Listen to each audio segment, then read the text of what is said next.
Monsieur le Président, Mesdames et Messieurs les présidents de chambre, Mesdames et Messieurs les élus, Mesdames et Messieurs les représentants des organisations professionnelles, Mesdames et Messieurs, vous avez choisi, Monsieur le Président, de nous faire voyager dans le temps. En convoquant devant cette Assemblée la présence et la mémoire de Georges Pompidou, et vous ne pouviez pas, ce faisant, me faire plus plaisir, car je confesse une certaine tendresse pour Pompidou. Non pas que je l'ai connu personnellement, je n'étais pas né quand il était Premier ministre, et j'avais 3 ans quand il est mort. Je n'en ai pas de souvenir très précis. Non pas que je lui voue une admiration parce qu'il a été le Premier ministre qui est resté le plus longtemps en fonction, 6 ans, d'une certaine façon record à battre, que je n'entends pas battre du tout. Non pas parce qu'il était un proche du général de Gaulle, pour qui j'ai, comme un très grand nombre de Français, une admiration très vive et très puissante, mais parce que, en plus de tout cela,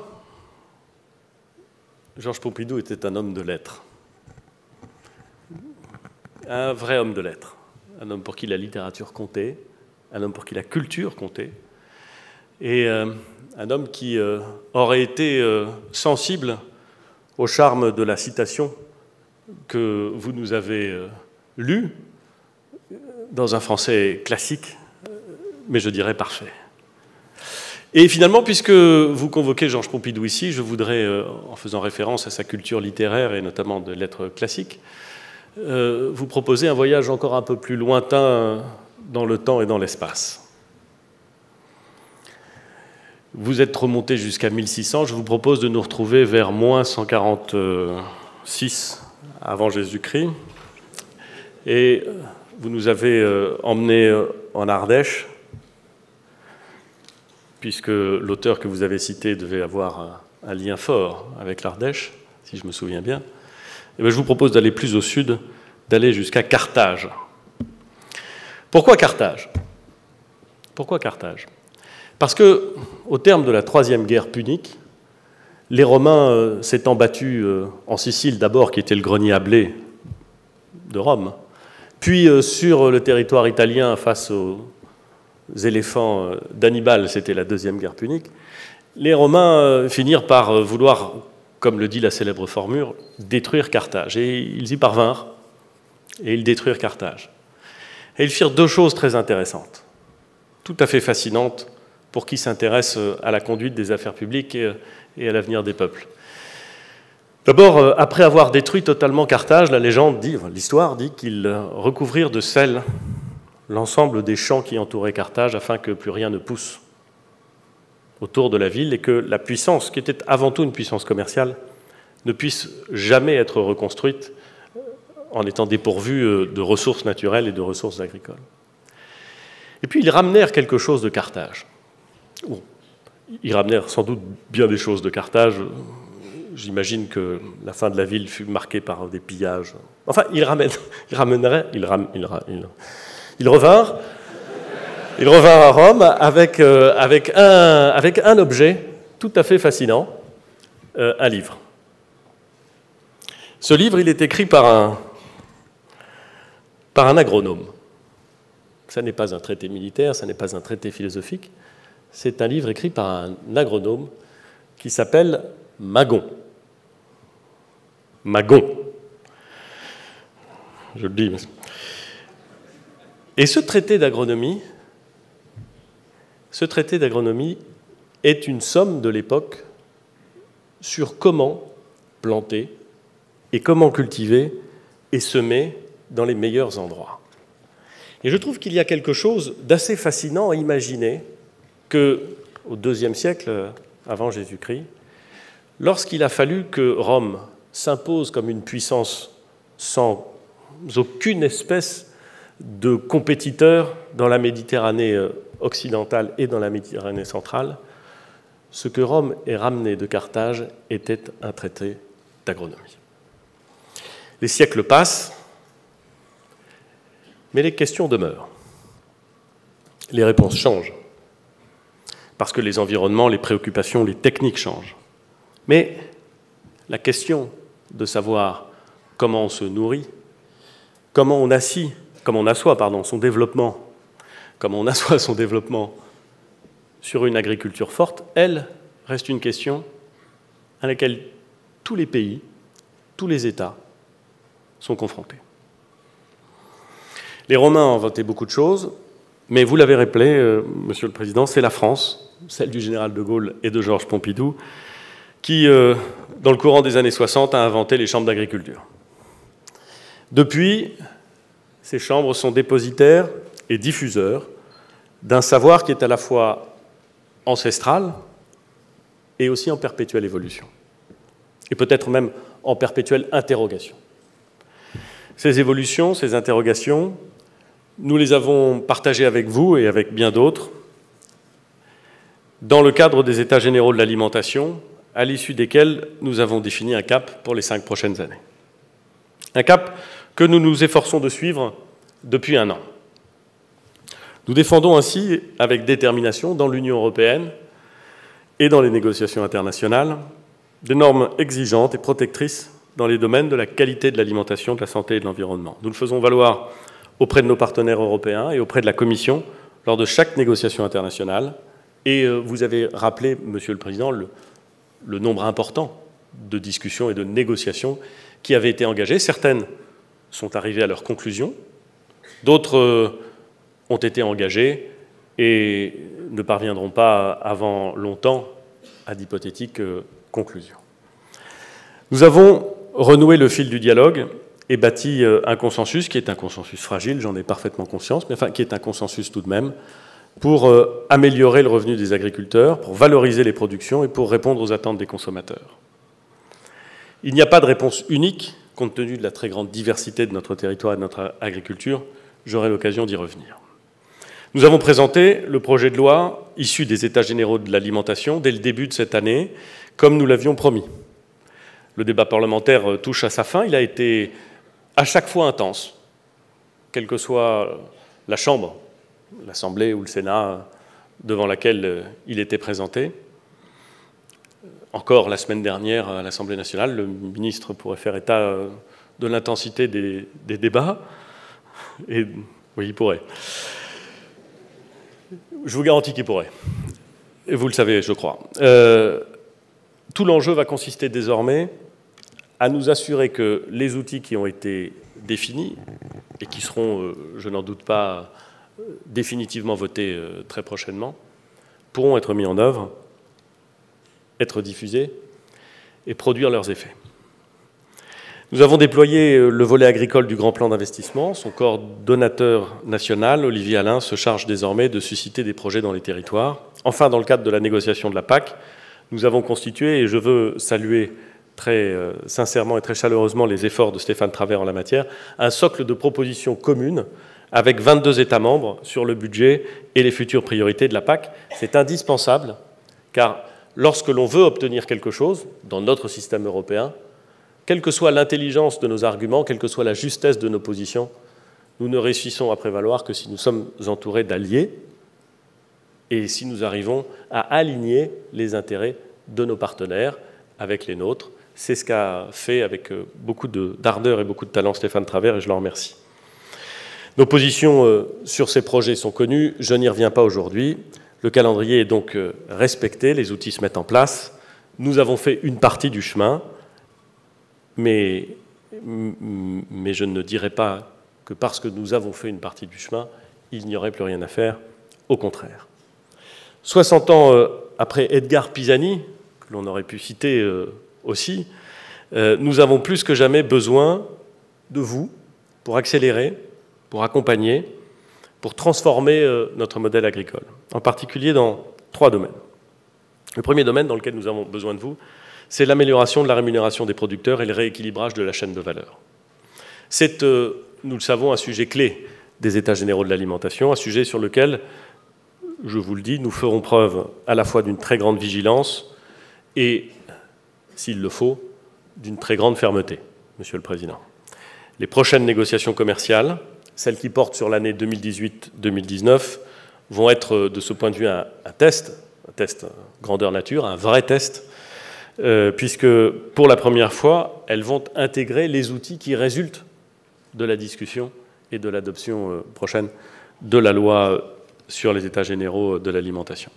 Avec Stéphane Travert, avec Bruno Le Maire, avec Delphine Gény-Stéphan, nous allons veiller à ce que ces outils se déploient vite et bien. Je recevrai les représentants des filières, des agriculteurs, des transformateurs et de la grande distribution à la fin du mois, ou au tout début du mois d'octobre, pour faire le point sur les engagements qui ont été pris. Je l'ai dit lors de la conclusion des États généraux de l'alimentation, nous devons créer un système qui repose sur la confiance, et la confiance n'exclut pas le contrôle. Avant de prendre les ordonnances sur le seuil de revente à perte et sur l'encadrement des promotions, nous vérifierons, comme nous l'avons toujours indiqué, que les interprofessions qui se sont engagées à promouvoir de nouveaux outils contractuels et à encourager la montée en gamme tiennent leurs engagements. Puis, lors du déroulement des négociations commerciales, nous contrôlerons et nous sanctionnerons les comportements abusifs, comme nous l'avons déjà fait cette année. Nous avons la chance, mesdames et messieurs, une chance historique de pouvoir relancer les filières, de participer au rééquilibrage des négociations, ce qui n'est pas un exercice facile, de corriger des mécanismes qui me paraissent affectés d'un vice profond et qui ont créé un système qui n'est ni sain ni stable, ni acceptable ni durable. Et le propre d'une chance historique, c'est qu'elle ne se reproduit pas tous les jours. Il faut donc savoir la saisir.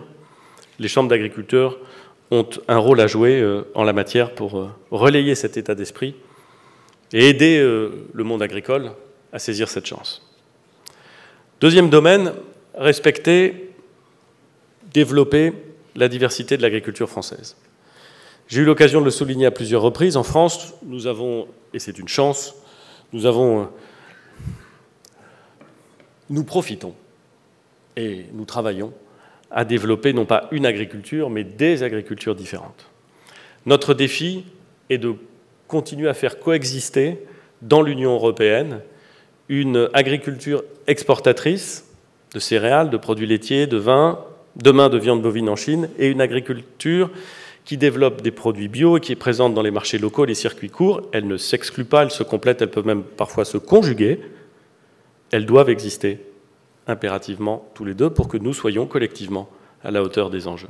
Ainsi, dans la feuille de route issue des États généraux de l'alimentation, nous trouvons à la fois un objectif de montée en gamme de nos productions et de soutien de nos exportations.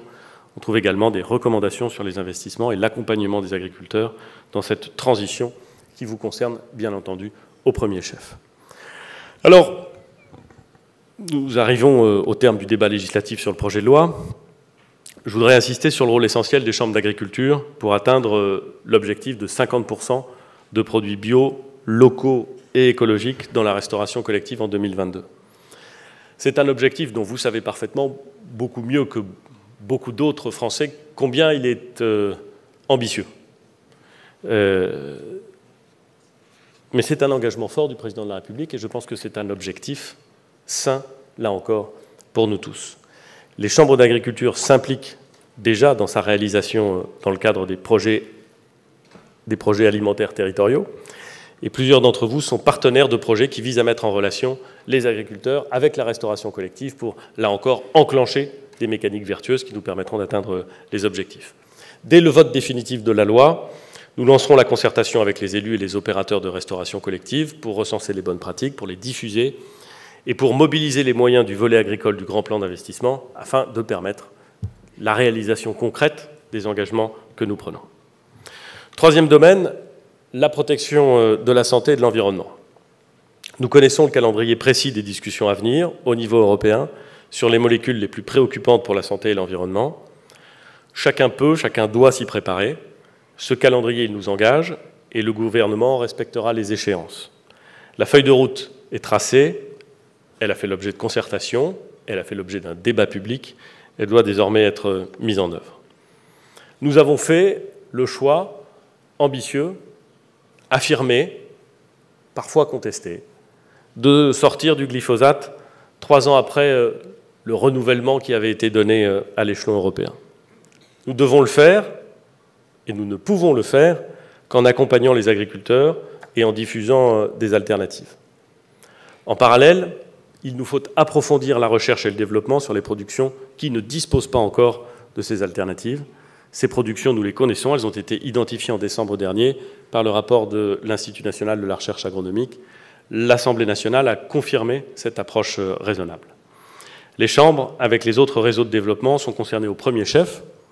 Vous animez, dans le cadre du programme national Ecophyto, les réseaux de fermes expérimentales et de démonstration.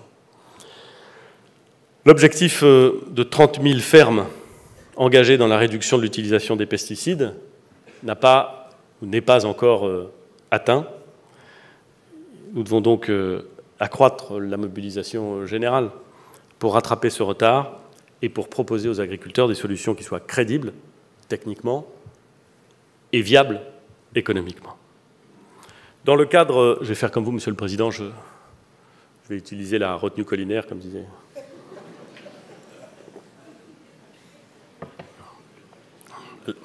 La toute petite retenue collinaire.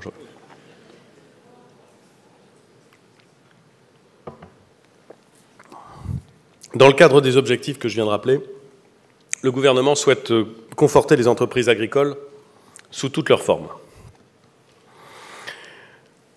Vous le savez, et là encore vous le savez à la fois mieux que moi et mieux que beaucoup d'autres, l'agriculture c'est souvent une affaire d'aléas. Alors on peut envisager un certain nombre de ces aléas, mais on ne peut pas tous les prévoir. Et par définition, s'ils sont des aléas, ça veut dire qu'ils ne sont ni certains, ni totalement prédictibles. On peut s'en prémunir, d'autant que certains d'entre eux, je pense au changement climatique, je pense à la volatilité des cours internationaux, ont une fâcheuse tendance à se répéter et à produire des effets avec une probabilité de réalisation assez élevée. Nous avons donc décidé, conformément aux engagements du Président de la République, d'améliorer les outils proposés aux agriculteurs pour la gestion de ces risques. Bruno Le Maire et Stéphane Travert vont présenter demain le détail des propositions de réforme de cette fiscalité agricole qui ont fait l'objet d'une concertation avec les parlementaires, bien entendu, et la profession. La première catégorie d'aléas, elle est de nature économique. Le secteur agricole bénéficie de dispositifs pour tenir compte du caractère cyclique des revenus. Mais vous le savez aussi, le lissage de ces revenus, qui sont fluctuants, demeure un problème. Surtout pour les entreprises agricoles qui sont assujetties à l'impôt sur le revenu, ce qui est en général le cas. Ce qui est souvent le cas. Il y a quelques années, l'État a créé une dotation pour donner la possibilité aux agriculteurs de constituer durant les bonnes années une dotation déductible de l'impôt sur le revenu et de l'utiliser lors des mauvaises années. Il se trouve que ce dispositif n'a pas rencontré le succès escompté. Pour aider les exploitants à en profiter, nous avons donc décidé de lever les freins qui gênaient le recours à cette épargne de précaution. Par exemple, en allongeant la durée de reprise qui passera de 7 ans aujourd'hui à 10 ans, ou en autorisant sa passation et sa reprise sans condition, tout en maintenant le plafond à 150 000 € et la possibilité d'intégrer les stocks des viticulteurs ou des éleveurs.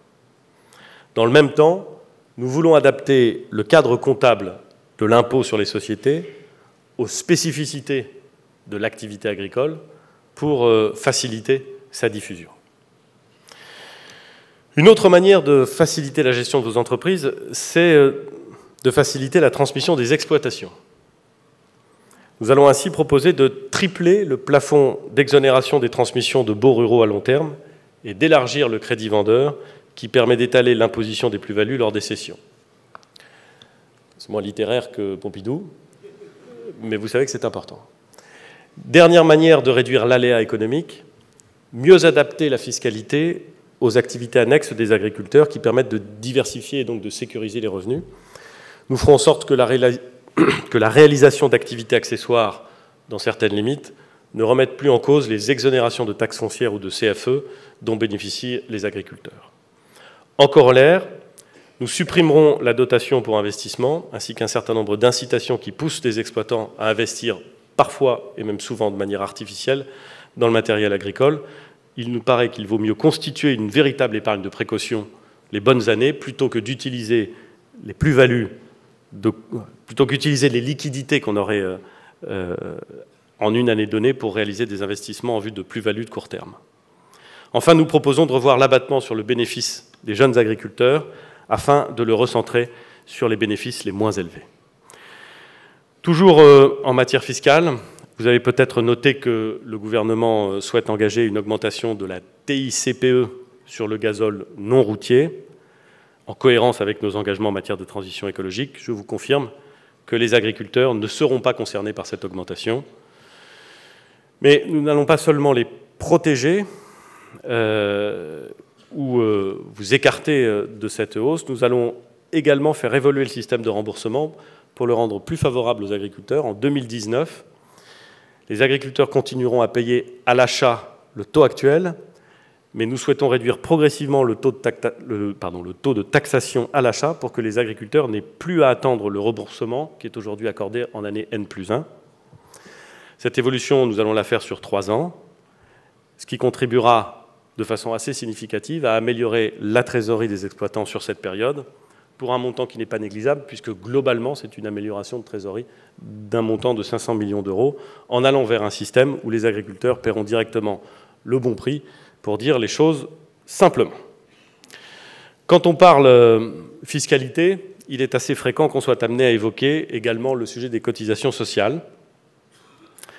Afin de doter notre pays d'un outil simple, unifié, et à effet immédiat pour baisser le coût du travail, nous allons, en 2019, transformer le CICE, qui était un crédit d'impôt, qui n'était pas pérenne, en un allègement supplémentaire de charges, qui lui sera pérenne et qui sera général. Cette transformation veut dire plusieurs choses. D'abord, pour l'année 2019, elle nous conduit à ce que les amoureux de la langue française appellent un one-shot, c'est-à-dire, au fond, l'effet de 2 mesures différentes la même année. Ce one-shot, il va avoir un impact extrêmement favorable en trésorerie pour toutes les entreprises, puisque en 2019, on va cumuler les 2 dispositifs, le crédit d'impôt au titre de l'année précédente et l'allègement général de charges au titre de l'année de mise en place de cette bascule, auxquels seront par ailleurs rajoutés les effets de l'allègement renforcé sur les bas salaires. On va aller chercher les derniers points de cotisation qui restaient au SMIC, toujours dans l'idée de soutenir l'emploi. Cette réforme, elle nous impose aussi de revoir, de revisiter, de réfléchir sur les dispositifs d'exonération spécifiques, et notamment celui que vous avez cité, Monsieur le Président, le dispositif relatif aux travailleurs occasionnels. Alors, les évolutions que je viens de décrire, elles ont 2 types de conséquences. Globalement, le montant total des exonérations pour l'activité agricole, pour les coopératives, pour la transformation agroalimentaire va augmenter. C'est un fait. C'est plutôt une bonne nouvelle. Mais dans certains secteurs, maraîchage, arboriculture, viticulture, la suppression du dispositif spécifique a des conséquences qui sont importantes. C'est pourquoi, dans le PLFSS pour 2019, dans le projet de loi de financement de la sécurité sociale pour 2019, nous proposerons d'abord d'appliquer dès le 1er janvier 2019 les allègements généraux pour l'ensemble de la production agricole, alors que pour tous les autres secteurs de l'économie, ces allègements généraux renforcés ne rentreront en application que le 1er octobre. Nous allons faire en sorte que ce qui pour tout le monde commence le 1er octobre puisse commencer dès le 1er janvier 2019 pour la production agricole. Et nous le ferons dès les premiers jours de 2019 parce que nous pensons qu'il faut adresser ce signal favorable à l'emploi et à l'équilibre des exploitations. Mais, et nous savons, et je le dis là aussi, et je le dis de la façon la plus claire possible, que si on regarde l'ensemble du cadre que je viens d'évoquer, la réforme fiscale, la réforme sur le GNR, l'allègement renforcé des cotisations sociales, tout ça se traduira pour la plupart des exploitations agricoles par une amélioration de leur situation financière. Mais j'ai bien entendu, parce qu'elles m'ont été dites clairement et avec passion, ça n'est pas incompatible, j'ai bien entendu les craintes des représentants des productions qui sont les plus concernées par la suppression de l'exonération spécifique TODE. Avec le ministre Stéphane Travert, nous allons donc continuer à travailler avec les organisations professionnelles pour d'abord bien partager le mode d'emploi de ces mesures, leur impact, et voir comment nous pouvons apporter des solutions si des difficultés subsistent, là où elles subsistent. Mais nous le ferons avec la volonté claire que j'ai exprimée à un certain nombre d'acteurs du secteur, de regarder la réalité, de regarder ce qui est sur la table, tout ce qui est sur la table, et la façon dont on peut atteindre les objectifs que nous nous sommes fixés. Le dernier volet que je voulais aborder, s'agissant des aléas économiques, ne relève pas directement du compte d'exploitation. En tout cas, il dépasse ces enjeux. Et donc, je le mets volontairement un peu à part, vous le comprendrez. Je veux parler d'une naissance, d'une maternité et de la protection sociale des agricultrices. Je voulais vous confirmer que le projet de loi de financement de la sécurité sociale proposera, conformément à l'engagement du président de la République, d'harmoniser, dans un objectif d'équité, les règles relatives au congé maternité entre régimes, tout en prenant en compte les contraintes propres à chaque type d'activité professionnelle. La députée Marie-Pierre Rixain a été missionnée par le gouvernement afin d'expertiser les évolutions souhaitables du congé maternité, notamment du congé maternité des travailleuses indépendantes et des exploitantes agricoles. Notre objectif, c'est que, dans toute la mesure du possible, les agricultrices puissent véritablement s'arrêter lors d'une maternité. Et il en va de leur santé, il en va de la santé des enfants, il en va de notre intérêt général. Dans 40% des cas, les exploitantes ne bénéficient pas de l'allocation de remplacement qui est prévue, soit parce qu'elles n'en font pas la demande, soit parce qu'elles ne trouvent pas de remplaçant. Il s'agit donc prioritairement de renforcer ce droit au remplacement en le rendant plus attractif. Et les agricultrices, qui ne parviendraient toujours pas à se faire remplacer en raison soit d'une activité agricole très spécifique, soit d'autres raisons, devront pouvoir bénéficier d'un revenu de remplacement au même titre que les salariés et les travailleurs indépendants, les travailleuses indépendantes non agricoles. La seconde catégorie d'aléas que je veux évoquer avec vous concerne le changement climatique et en particulier la gestion de l'eau.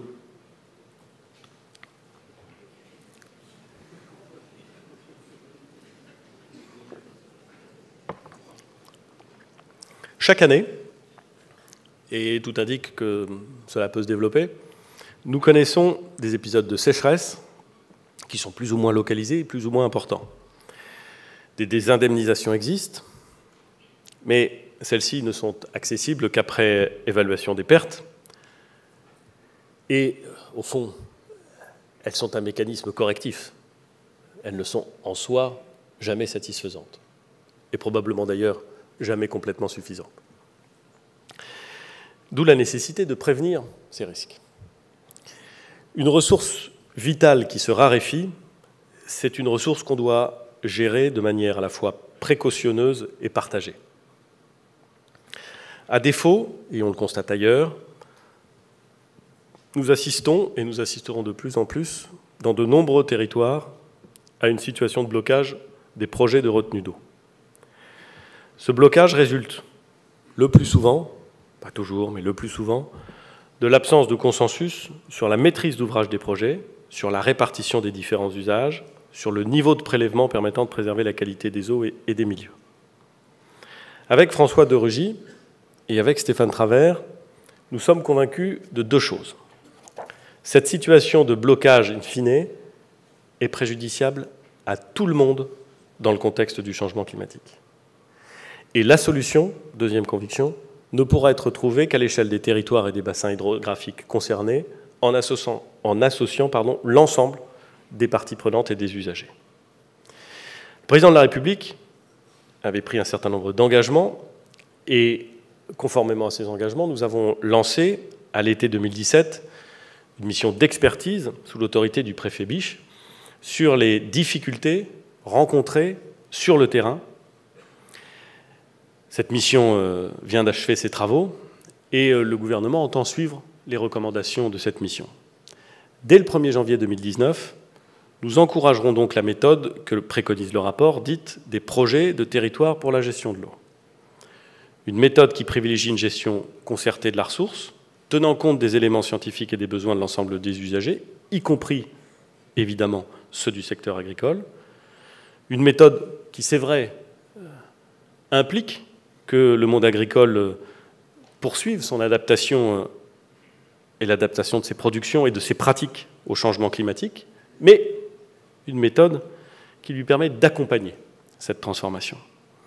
Et sur ces bases, nous demanderons aux services de l'État d'accélérer les projets répondant à cette approche et qui sont, pour certains, déjà bien engagés.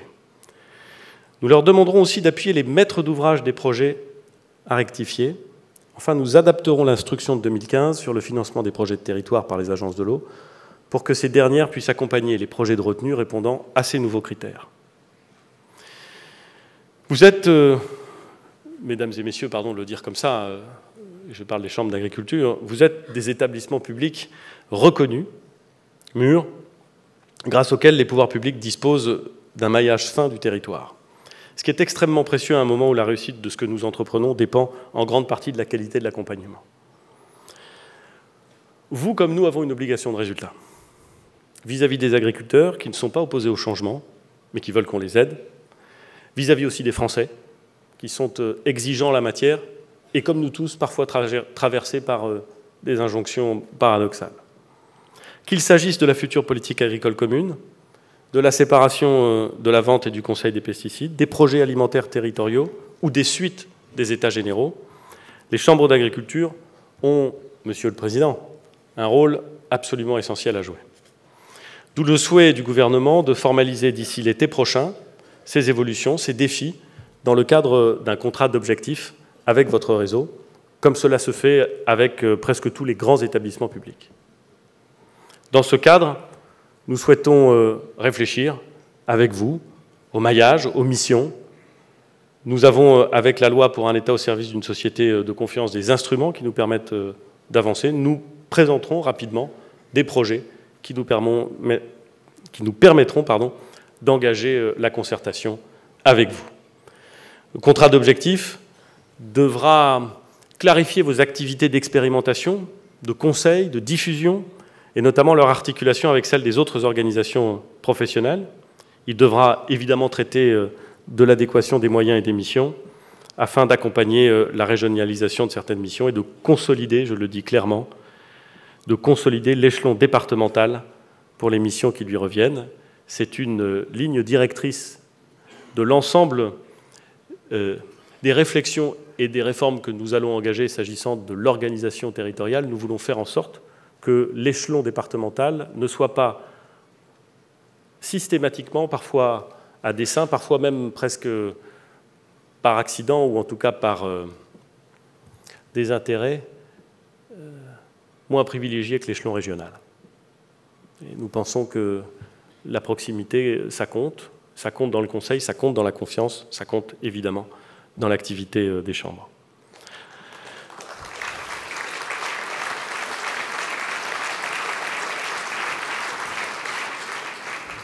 Tout à l'heure, j'évoquais la figure d'Edgar Pisani, et je pourrais, si vous le voulez bien, le citer pour conclure. Que disait-il?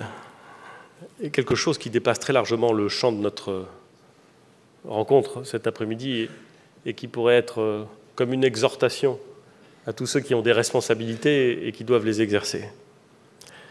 Il disait « Cessons de toujours mettre en avant les difficultés à faire les choses et prenons plutôt en compte, avant tout, la nécessité de les faire. » Eh bien, nous sommes, Monsieur le Président, Mesdames et Messieurs, confrontés à un monde qui exige que nous fassions des choses. Et elles sont difficiles. Elles sont très difficiles. Mais il faut les faire. Il faut les faire avec confiance, avec résolution, avec courage, avec écoute, avec attention, avec le sens des proportions, c'est-à-dire la vision lointaine et le sens du détail. C'est très exactement dans cet esprit que je suis venu vous indiquer les orientations que nous prenons Et c'est très exactement dans cet esprit qu'avec le ministre de l'Agriculture, avec l'ensemble des membres du gouvernement, nous entendons poursuivre le travail avec vous. Je vous remercie.